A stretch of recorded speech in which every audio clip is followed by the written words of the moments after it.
مسلم meeshaan nagu kulmiyay oo hadii Ilaahay ku roon yahay xaqooda ka doodaya iyo aayahooda waxa waaye nin la yiraahdo waxaan dood ka nahay oo dacwo ka nahay nin la yiraahdo Nuur Maxamed Cali oo dhacay burcad dhuleed nagu naqday anigaas idin la waramaayo oo jiro 72 sano ayaan jiraa goofkan ku dhalday ayuu inta la yimiday تكنيكا gaartay 17 qofood 17 baabuur iyo ciidan kooda oo wada tuutaysan ayuu hadii Ilaahay ku roon yahay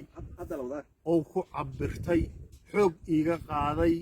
waxaan iri markii uu yimiday goofka waxaan iri aniga waa qoraa waana akhriyaa idib warqada xukunka hood wadatiin xukun la'aan meel lama geli karo mulkiyad nin leeyahayna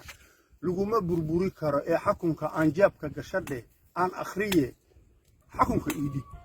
warqada xukunka idib wariya warqad kuma hayo yiri qoray ayuu afka iga galshay meelow ifadhiisiyay goofkiyuu maamushay waa cabirtay hadii Ilaahay ku roon yahay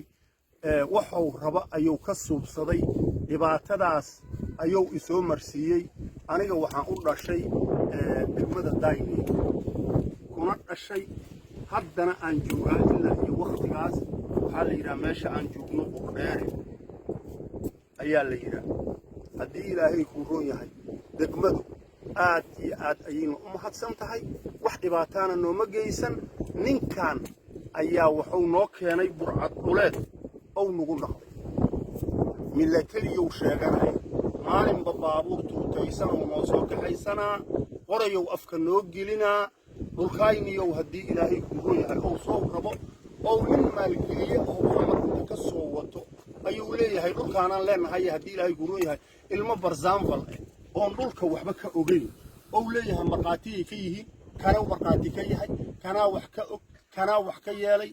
waa habartaa dacwey ilmo ah oo ku filan laanta jaada ay bariga cunayaan ee nin aaya ka talihaya ma ahan nimankaasoo marqaati ka dhigtay oo noo soo dul maraa oo soo lacag wuxuu ku qaataa maalgelin magaalada xamarowna ka soo wadaa dadka hadda ilaa iyo haddana waa wadaa aniga goofkayga wuxuu leeyahay dukumiinti lagu cabiray gooysay degmada Jarmalka oo loo yaqaan Daayniile ayaa ii gooysay 262 boos oo ahay tutti waa la wareega asuu darbi inta ku wareegsaday